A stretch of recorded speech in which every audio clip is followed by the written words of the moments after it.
Thank you, Vijay. All I can say is that, the first Gulf War, India was opened suddenly to color television and to the benefits of cable television. And we saw live images of Iraq being attacked at night. And we saw those flashing in real time on television screens. And that was the beginning of what you say is the revolution in which what is happening now gets seen in real time by people practically across the world.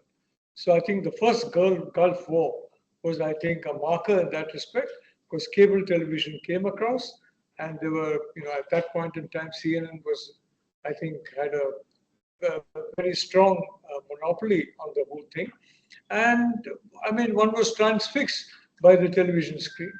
There was, nothing could compete with that. War in the drawing room. War, wherever you had your screen, yes, war and that. So that was, I think, Dr. Vidyalakshmi has been very eloquent about mentioning these things. I just want to say something about a few things I think all of us have heard about. We have all heard about plurilateralism, unilateralism, multilateralism, bilateralism, lots of lovely words like that. And we've also heard the word about non-aligned. And I think that word has come to being used in India quite a lot. I was just doing a show for the Foundation of Defense of Democracies in Washington. And they were asking me about India being non-aligned. So my reply was, sorry, you're making a mistake. We are not non-aligned. We are very firmly aligned with our own national interest. And where our national interests go, our alignment goes. So we are certainly not non-aligned. We are aligned to a country named India, which is 1.4 billion people and 1/6 of humanity. It's not a small part of the world, but we are very firmly aligned. And I want to basically stress on that policy from the point of view of being aligned with one's own country, of functioning in a manner that meets the interests of one's own country. I think this is what has characterized policy in India since 2014, when you had a change of government. And the very consequential change of government in which Narendra Modi took over from Manmohan Singh. And from that time onwards, I do not think anyone can call us non-aligned. We are aligned with India. We are not aligned with any other force. We are aligned with India. And we see that in a range of policies. You see that, for example, our American friends in the FDD, they're wonderful people. I encourage you to look at FDD podcasts and FDD publications. They are very committed to the defense of democracy. And they regard us as non-aligned because we're not aligned to the Western world. The Chinese call us aligned to the United States because we're not aligned with the Chinese. And thank God we're not. How much more of our land they'll take. If we're aligned with them, I don't know. But certainly, it won't be a small number. So let me only say that, as I said, you're welcome to we're all welcome to our literature. I've used the word non-aligned several times in several contexts. There's nothing to be worried about. But I would like to say that this country is not non-aligned. It is aligned with itself. It's aligned with its interests. And that is the policy that I'm talking about now in what is quite obviously a transforming world. And of course, the world transforms every second. The world of 1903 was not the world of 1902 or 01. The world of 2003 was not the world of 1903. The world of 2024 is not the world of 2003. So the world is always getting transformed. But these days, the transformation has been happening at very fast speed for a simple reason that the brakes on the transformation, essentially brakes applied by, let us say, status quo powers who want to maintain their power, maintain their influence becoming less and less. The brakes are therefore getting a little weaker. The roadblocks are getting much less effective. So the speed with which transformation is taking place may seem to be faster than it was in the past. Now, it's very obvious, the policy that I'm talking about, when you look at the reaction of India to various events. And let us look at two major wars that are now taking place. One in the Middle East and the other in Europe. The European war is basically over on the territory of Ukraine. And that war pits basically NATO as a supplier of Ukraine, directly not involved, of course, uh, against the might of the Russian Federation, bolstered by other countries, and very significantly and very silently, I would say, by the country that's buying most of their oil and resources, which is China.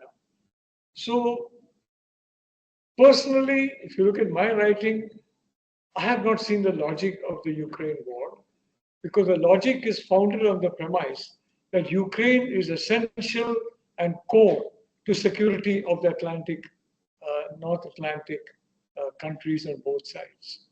Now, I recall a period when Ukraine was part of the Soviet Union. In fact, if I'm not mistaken, about 70% of the time the Soviet Union was around, it was Ukrainians who were the general secretaries of the CPSU, not Russians. Khrushchev and various others, they were all Ukrainians.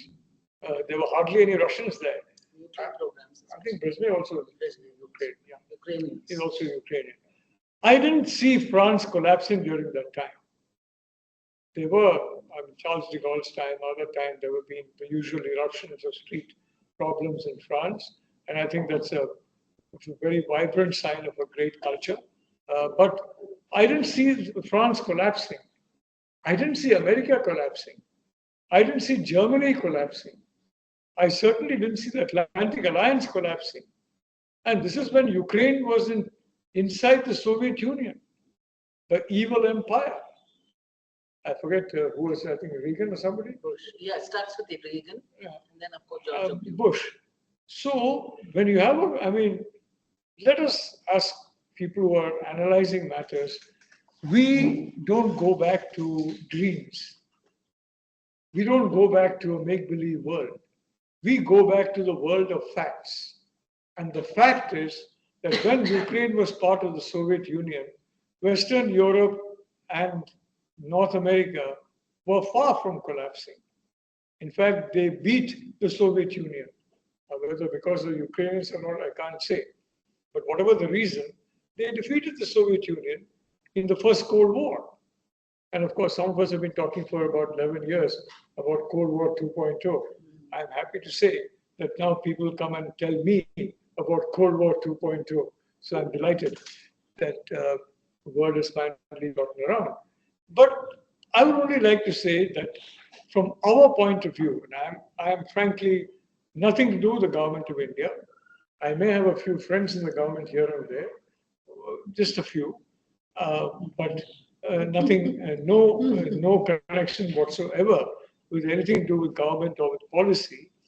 But from what I understand of the policies of the government, they are, very, very clear. And that clarity is that Ukraine is not a war which can be won. You cannot defeat the Russian Federation. Ukraine cannot defeat the Russian Federation. And the war was doomed from 24th February 2022. Now, some of us have the good or bad news is that many of us now are writing. It's on the internet, it's on social media. So if you want to track me, and if I'm telling you something which is a lie, you can easily track me, and then you can troll me on social media as having said something that's not true. But the fact is, from day one, I was a bit skeptical about Ukraine ever pushing back Russia. And frankly, the Russians had a very limited objective. We heard about how they wanted to grab Kiev in 3 days. I don't know which person got which dream so that they came into that situation in which they said that Russia wants to grab Kiev within 3 days. I think some of us in India know the Russians very well. In fact, we had that Russian track too, if you remember. Yes, of course we did. Yeah, I held in Bangalore. And this recent one in Rewar. Yeah, in Bangalore. They never had any intention of doing anything other than protecting what basically a part of Ukraine separated from the rest of Ukraine. And that part of Ukraine separated in 2014 because the rest of Ukraine had become very Russophobic against the Russian language, against Russia, very much so, against people who speak Russian. And as a consequence, they felt this is not our country anymore. So they separated in 2014. The intention was to get it back. But the people who have separated did not want to go back. They were quite happy being Russians. And now, of course, they have become, many of them have become formal Russians, in the sense that they have become part of the Russian Federation by Russian law. And each country follows its own law, as you know. I mean, our law is our law, Russian law is Russian law, American law is American law, German law is German law. But I simply want to make the point that from the Indian standpoint, and we have been very badly misunderstood on this from the very beginning, why on earth are you guys siding with Russia? Of course, there was an obvious fact that at one point in time, about 85% of our critical defense purchases came from Russia. I think the proportion is now I think 50% or less. Yes. And the share of a country called the United States is rising very significantly. It will very soon overtake Russia or any other country. And very soon, the US is going to become our number one defense supplier. But the fact of the matter is, we did not see Ukraine as central to the security of our friends and partners in Western Europe or the North Atlantic. We means, as I said, I'm talking as an independent person, but I would just like to say that a reflection of what I believe is a policy at that point in time. They never regarded Ukraine as the existential issue that it was portrayed to be in so much of Western media. Ukraine was critical to Western security. You lose Ukraine, that's the collapse of the West. It's going to come down like 9 pins, one by one by one. We never saw it that way. And whatever has happened since then, I think has only borne out the predictions of some of us who said this is an unwinnable war, whether we like them or dislike them, and many people like them, many people dislike them. As far as we are concerned, we are frankly agnostic about it. We like those who are helpful to us and useful to us, and we dislike those who dislike us and who are not helpful to us. So we're pretty agnostic about our likes and dislikes. But we had that point of view. And we tried talking to our Western friends about that, but somehow it just could not register. The perception that Ukraine was central to the defense of Europe, of Western Europe, was very ingrained. Now, facts on the ground again, the Russians wanted that particular bit of territory, 2014. Now they've expanded it. They've got a land bridge to Crimea. The more this war lasts, the greater will be the territorial losses of Ukraine. The greater will be the suffering of the Ukrainian people. The greater will be the drain of money and human and other resources into an unwinnable war. And frankly, the closer will Russia be to China. Now, if you recall, in the First World War, China and the United States stood together against the Soviet Union. From our point of view, and like I said, I'm a village boy. I was born in a village, and I'm still a village boy in many ways. So maybe I'm speaking like a country hick. But I thought it would have made sense if Russia, instead of completely going on the side of China, which is what it is doing now as a consequence of so many factors, would have gone on the side of the democracies. It would have been Russia, United States, possibly other democracies versus a new superpower that has come and which is creating problems in the Indo-Pacific. In this new Cold War, it would have been better to have Russia on your side than on the other side.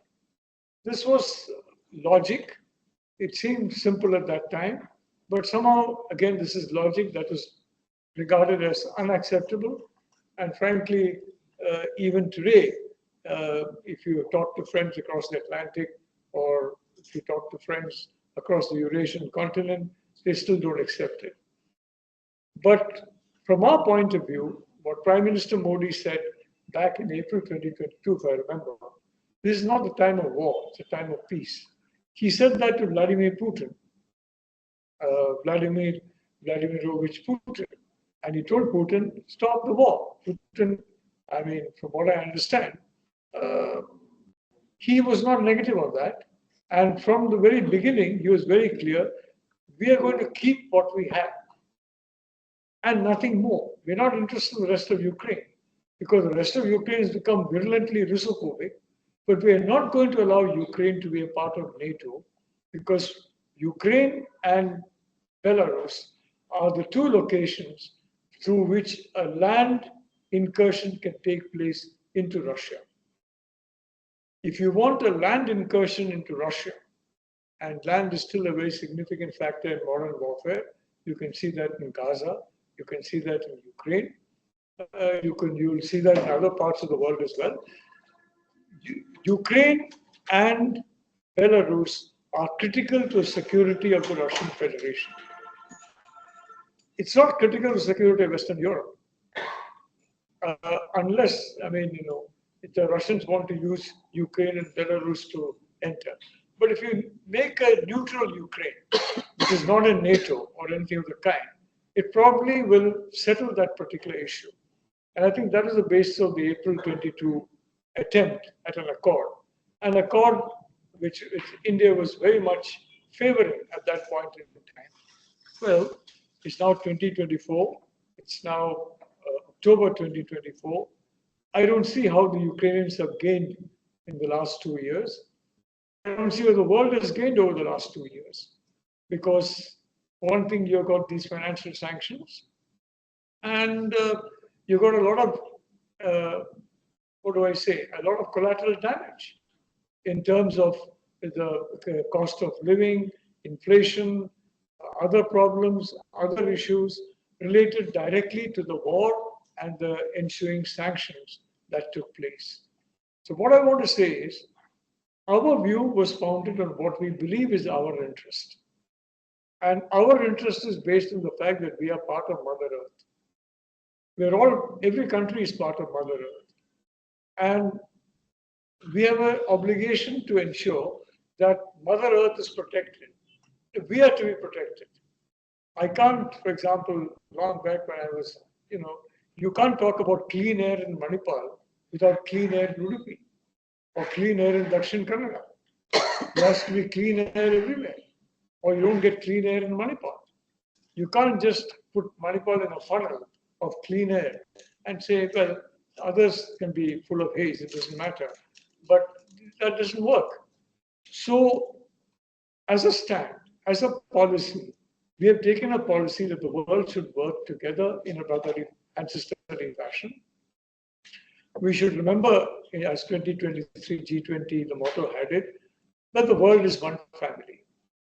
And being one family, we are all brothers and sisters of each other. That being the case, we have to try and ensure that peace prevails over war. That war is chosen as a final option only.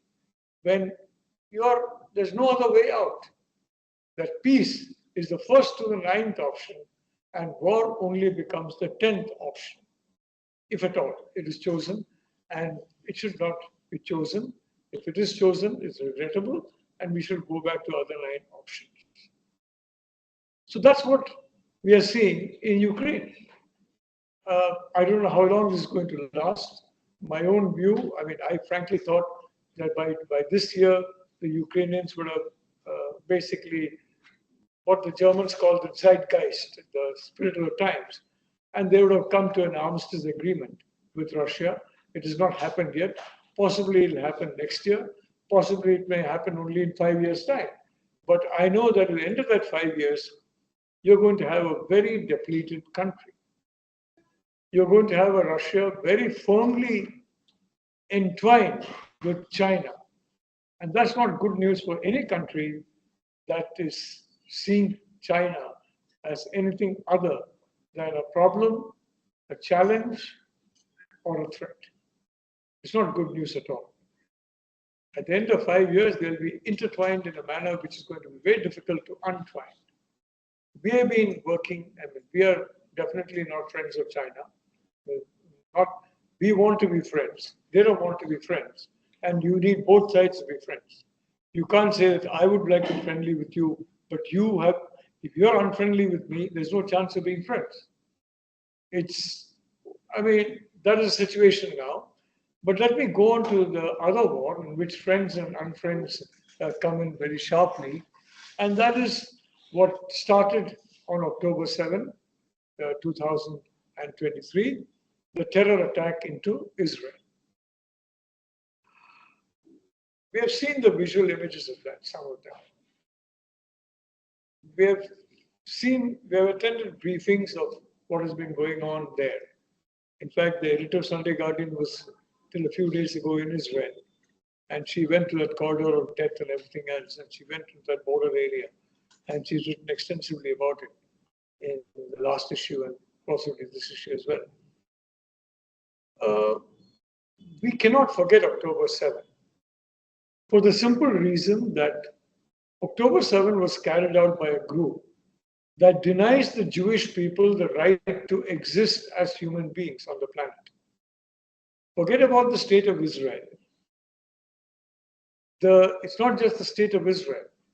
If you look at the charter of Hamas, if you look at the statements made by Hezbollah leaders to their own followers, a lot of it is on social media, by the way. Not necessarily YouTube or whatever, but you can access it in various ways. And if you speak Arabic, you'll understand it much more sharply. Jews, in short, do not have a right to exist as human beings. Why? Because they're Jews. Israel does not have a right to exist. Now, I mean, that's a very liberal view that you came in and you took the land.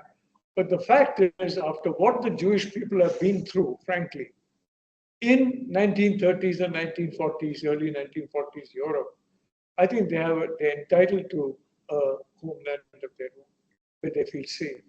Entitled to a land where every Jewish person can say we can be citizens of that. I initially felt that, if you had Israel, why couldn't you have it carved out of Germany? This was a long time back. But then, frankly, the more I thought about it, the more I read about the Holocaust, the more I read about the Nazis, the more I read about the horrible cruelties they perpetrated on Jews, on Roma, on social democrats, on communists, and whatever, the more I felt that this was a just cause. And Israel is a country that is set up for a just cause. And nobody has the right to say Israel has no right to exist in view of the experience of Jewish people, what they have gone through in the previous century. This is my view, and I think it's the view of a very large number of people in India, a very large number of people across the world. Now, Hamas, Hezbollah, the IRGC, they don't accept the right of Israel to exist. They don't accept the right of the Jewish people to exist. Now, I mean, how do you talk to somebody who says you have no right to exist? If somebody comes into my house with a gun or a dagger and is intent on killing me and wiping me out, it's very good. I mean, I would be happy to say, please have a talk with him or have a discussion, persuade the person, whatever. But if that person is intent on stabbing or shooting, I think personally I would be better advised not to talk, but to reach out for some self-defense mechanism and to use that mechanism in one's own protection. So, quite frankly, the reaction, I mean, and again, one can go back and criticize, Netanyahu and Israel for ignoring Hamas, ignoring Hezbollah, and basically creating a lot of issues for the West Bank. Because I think the calculation was that so long as you had Hamas in charge in Gaza and Hezbollah basically running the show in Lebanon, unfortunately, Lebanese are wonderful people. They are one of the most wonderful people in the world. And it's a beautiful country. But unfortunately, this problem is there. And from that point of view, I think the Indian stand is very clear. There must be peace. Peace as soon as possible, but it has to be a peace without terror. You cannot have the peace of terror, because the peace of terror is not peace, it is the end. You cannot mix together peace and terror. So terror has to be removed so that peace can come. That is frankly the implicit meaning of what the Prime Minister said in his, I think about 3 days ago, his conversation with Benjamin Netanyahu. Now, I've been frankly critical of Mr. Netanyahu for a very long time. I was a critic of Ariel Sharon because he intervened in the Maronite and the Shiite dispute in Lebanon. I don't think that there was any good to Israel of interfering in a dispute between Maronite Christians and Shiites. I think it could have left well enough alone, because then Israel became the one country in the world to be targeted by terror from these groups. No other country has been targeted by terror from Shia groups, as far as I know. No other country, except, within the Muslim world, the Shia-Sunni sectarian divide. Otherwise, no other country. Israel became the only country, unfortunately, because of Sharon's intervention on behalf of the Maronite Christians, that I think was unnecessary and uncalled for.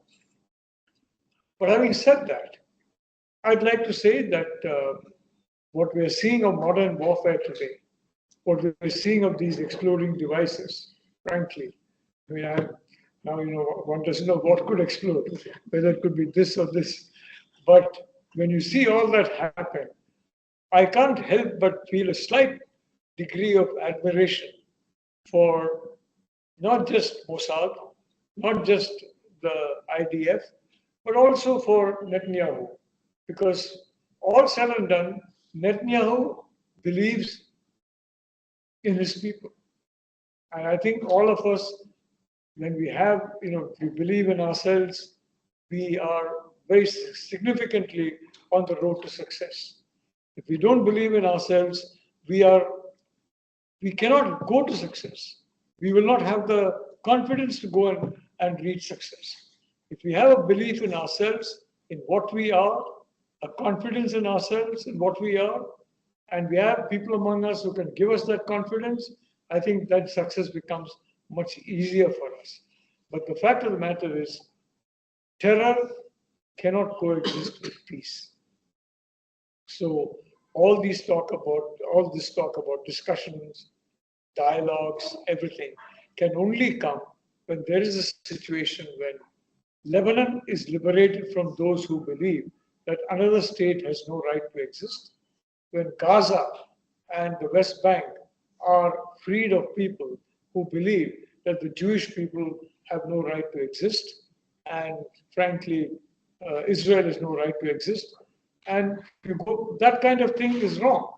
Anybody in any religion who is a religious supremacist is as much guilty of a crime against humanity as racial supremacy. Races do not determine supremacy. All races are equal.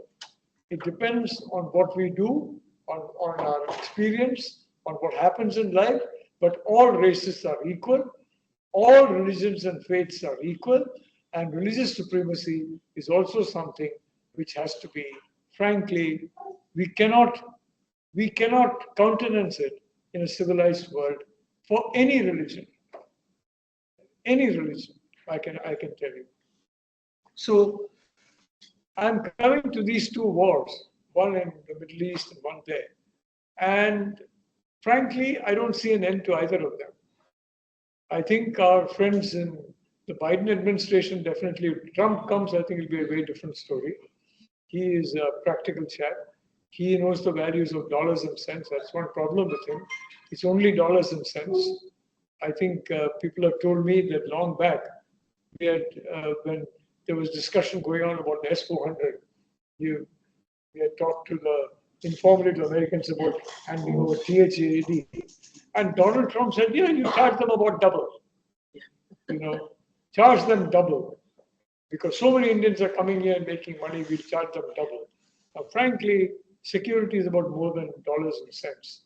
And my one worry about Trump, frankly, should he come to power, which is not unlikely, is that this dollar and cent mentality could be harmful not only to the world, but for the United States. I hope he gets out of it. I hope he's learned enough in these 3.5 years to get out of it.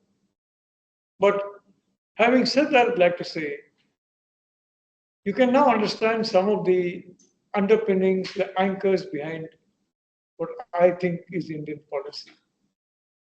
On Gaza, we are very clear, terror must be eliminated. And then peace can come. On Ukraine, we are very clear, the sooner this war is ended, and remember, we've been saying this from April 2022 onwards, I mean officially,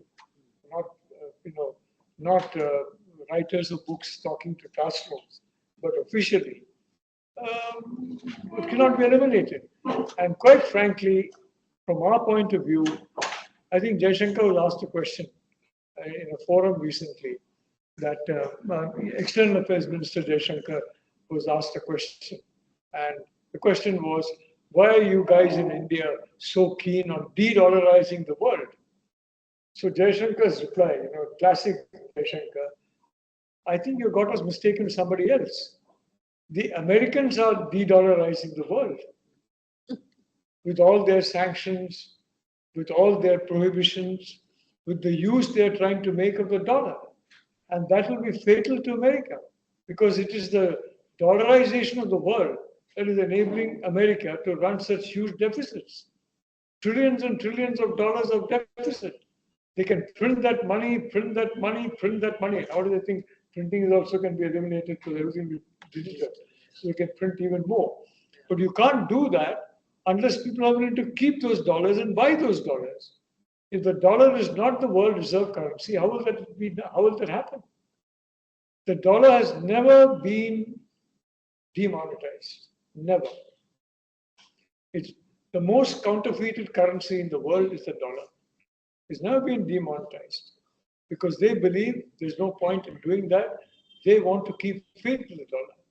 Unfortunately, you have a bunch of people now in charge who are not as focused on, who have got, I think, a slightly outsized view of their strength and their potentiality, and who have a slightly exaggerated view of their influence and their power.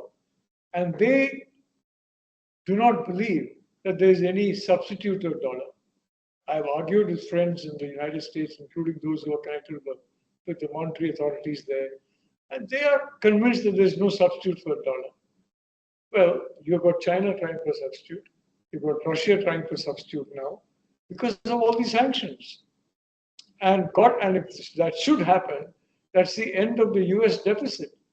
And if the end of the US deficit is the end of 86% of the US budget, because a lot of it is funded through deficit. So this is the issue. I think External Affairs Minister Jaishankar was quite right. Please don't mistake us for the United States.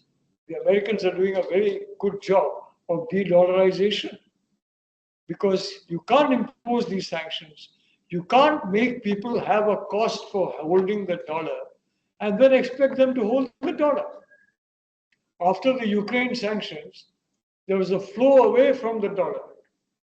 Of course, China led the flow, Russia led the flow. Many people in Asia, Africa, and Latin America de-dollarized because they felt we're not sure. Tomorrow, our country may be in a situation where the Americans say you're doing the wrong thing, and then you've got financial sanctions. Our dollars will be useless. The Russian government, they had money in the treasury of the of the European countries.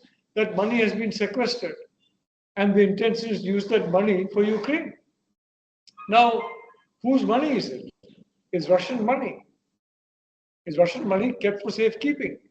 Switzerland was supposed to be a neutral country.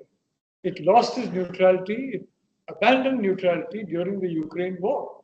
And I think that's been a big mistake for Switzerland and an opening for India, frankly. Because this country is a platform now what Switzerland was in the past. This country is friendly to Russia, friendly to America. And again, may I point out, is this government that has signed all the four foundational security agreements in the United States, that has joined the Quad, that has strengthened the Quad. This country that is having more military exercises with the United States, and the United States that's having more military exercises with India than with any 2 or 3 other countries in the world, period. Forget about any other country. We are not having as many military exercises with them as we are with the US. And the US is not having as many military exercises with them as we are with India. Not every one of it is on social media, thank God. Not every one of it is in the newspapers or on television, but these exercises are taking place. This month is the month of Malabar, where the Quad comes together for a naval exercise. The previous month, I think we had the Yudh Abhyas, if I remember, where the militaries, the land forces of United States and India came together and they started training together for a joint war together. So please, ladies and gentlemen, make no mistake. We are not non-aligned. We are aligned with our interest. And our interest is a strong military partnership with the United States. Our interest is in keeping a strong, inclusive, open Indo-Pacific. And hence, our reaching out and strengthening the Quad. How was the Quad strengthened? 3 individuals. You may not like one of them, Donald Trump. The other 2, I'm not sure. Narendra Modi and Shinzo Abe. Shinzo Abe, my view, one of the greatest Japanese statesmen of the present era. Unfortunately, that he had to be assassinated. I wonder how. But the fact is, the Quad was revitalized for the security of the Indo-Pacific. India is central to that. And India today is in the position in which we are very friendly with the Russians. We are very friendly with the Americans. Make no mistake about it. All the State Department chatter about all kinds of horrible things that we're supposed to be doing. Minorities are being completely wiped out in India. They are being wiped out, but not in India, I can assure you. They're being wiped out in some neighboring countries. If anybody knows 2 + 2 = 4, they will know what I'm talking about. They're being wiped out in neighboring countries. In India, I'm proud to say, we have about 230 million minorities. That is non-Hindu. They are among the most productive citizens in our country. They are among the finest citizens in our country. And that number is growing every day as the rest of the population is growing every day. But again, may I point out another fallacy. And the fallacy is some people of some religions are multiplying faster than others. People of some income groups are multiplying faster than others. Once you cross a certain income level and move into a higher income level, automatically your family size goes down irrespective of the religion that you belong to. If you check on demographic data, and this has been going on for decades, 30, 40 years, it's not been going on for the last 3, 4 years, you will find out from demographic data that as income rises, the number of people shrink. Possibly because in the old days, infant mortality is very high. So the chances of living up to a certain age were very low.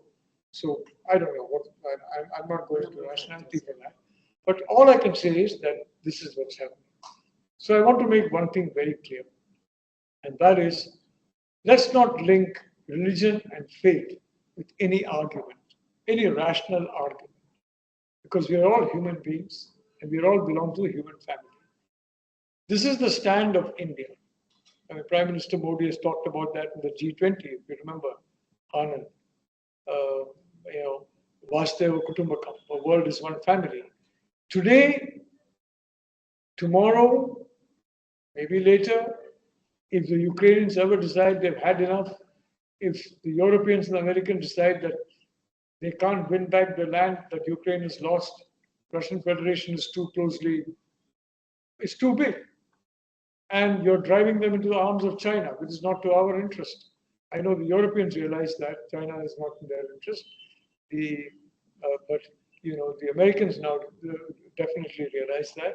We realize that. But possibly, then India will be the country that can bring the two sides together, because we have good relations with Russia and we have good relations with Ukraine, with the Ukrainian people in particular.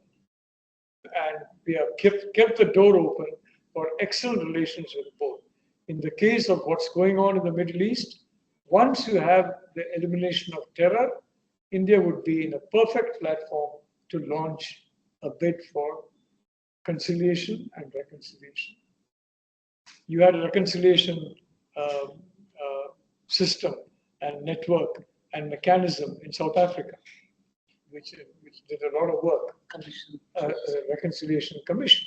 And you had, of course, Nelson Mandela, one of the greatest human beings who ever lived, and who completely forgave all those who made a mess of his life so many decades. But I only want to say that we are ideally positioned for that. And we are ideally positioned for that for the simple reason we are aligned to our interest. Our interest is stable, secure, peaceful, prosperous world order. We need that. The whole world needs that. Unless we help the world will not help us. When it comes to vaccines, for example, recently the Prime Minister said that 40 million vaccines are going to be supplied to the Pacific Islands. Yes. When there was talk about some problem of vaccines. 40 million. We have supplied hundreds of millions of vaccines across the world during the COVID pandemic. And we've not done it for anybody else. We've done it for ourselves. Because tomorrow, somebody can come from somewhere and bring a disease into India. We've not done it for anybody else. We've done it entirely for ourselves. Why? Because our alignment is with ourselves. So I simply want to say that, I don't want this to be a monologue. I'd rather like it to be a good question and answer. So for that reason, I simply want to say that our stand is very clear. We favor peace, a peace without the fear of terror lurking in the background. And we favor peace because peace is a much more better alternative than war wherever we can find it. There are situations by which certain countries will say peace is not desirable. As I said, today it's happening in our part of the world, in West Asia. It may happen in East Asia. I think the new Prime Minister of Japan made that point. That what's happening in West Asia today could very well happen in East Asia tomorrow, and that's very likely. It's not out of the realm of it's very, very likely that will happen. That is the whole purpose of Cold War 2.0, that book. And what I'm writing now is basically an elucidation of I mean, the way trends are developing. But I just want to say that we are positioned in a way that we are not neutral. We are for a peaceful world. We are for a prosperous world. We are for a united world. We are for a harmonious world. That I can't call that being neutral. We are not indifferent. We are very concerned and we are very active. But we are not active in a way that meets the specifications of one side or the other. The Russians are unhappy with us. The Americans are unhappy with us in some ways. The Europeans are unhappy with us. The Chinese are, of course, unhappy because we are there and we are a big thing, and we're not uh, we're not posing less of a economic challenge in the future to them. Uh, I mean, as they hope that we would. Chinese means, I mean, the CCP. I mean, the leadership of CCP. When you talk about Chinese Communist Party, it's different from the Chinese people. If you talk about the lower ranks of the party, the bottom 90%, it's different from the top 10%. If you talk about the top 1% or the 10%, it's different from the balance 90% or the 10%. And the 1% of the 1% is very different. So I'm talking about that 1% of 1% of 1% of 1% of the CCP. And frankly, they may have delusions, the same delusions I think our friends in some other parts of the world had, that the Russian Federation could be driven back, or that the Russian Federation wanted to go into Kiev. They build their fantasies and then they build. But when you base policy on fantasy, you run into serious trouble. Policy has to be based on substantive facts. It's got to be based on reality. It cannot be based on fantasies. So from all that point of view, I think the policy of India is to be available, to be helpful, and to be accessible. And above all, to be, if I may say so, caring and concerned about what's happening around us. So what's happening around us affects us as well. I think that is the policy of our country. It's a policy that is playing out in real time as we speak. It's a policy that's playing out, and with, I mean, we've got two wars that I'm talking about. There are about 300 wars taking place around the world in different parts of the world. Some even in the Amazon forest, where you've got rival groups of tree fellers, clashing with each other.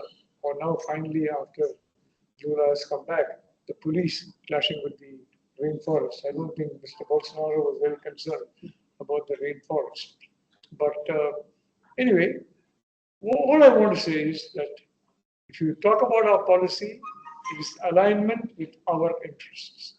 And our interests are in no way, if I may say so, are no way the opposite of the interests of the rest of the world. In a way, 1/6 of humanity, we reflect humanity. And I think it's important for all of us to understand that.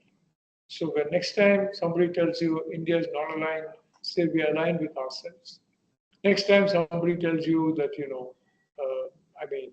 whatever, you're aligned with the United States, you can point to at least 400 statements made by the State Department agencies, each of which classify India as some kind of a genocidal country where people are being slaughtered in the roads wherever you go. I've been walking a fair amount of roads all over India. By the grace of God, I saw some horrible things in 1984. I saw some horrible things back in the Mumbai trouble in the early 90s, but those were very on a much smaller scale, but it was quite impossible to forget.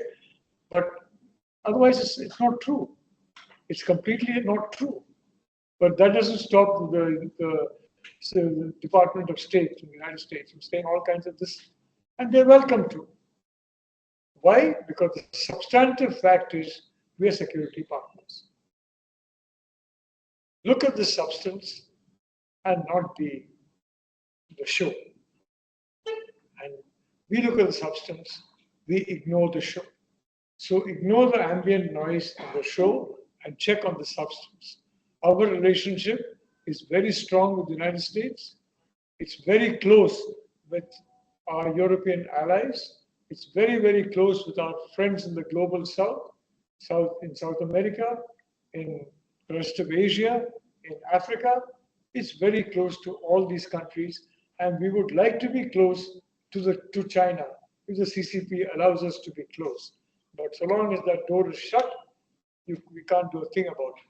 We'd love that door to be open, but it's not open. But I'd only like to say that this is, people call it a weird country because you're friendly with Moscow, friendly with Washington, you're friendly with Jerusalem. PM Modi was the first prime minister to visit Jerusalem, by the way. You're friendly with Tehran. We got the Chabahar project coming up very fast. It's a rail and road project, tremendous connectivity. And we have very good relations with the people of Iran, especially. Some of the clerics have got their own views, but the people of Iran, we have very good relations with them. Now, there's nothing weird about it. If you look upon humanity as a common humanity, there's nothing weird about it. But if you look upon humanity as discrete groups of different kind of people, then it's weird. But then I think, frankly, those of us who look that way on humanity are the ones being weird. Thank you very much.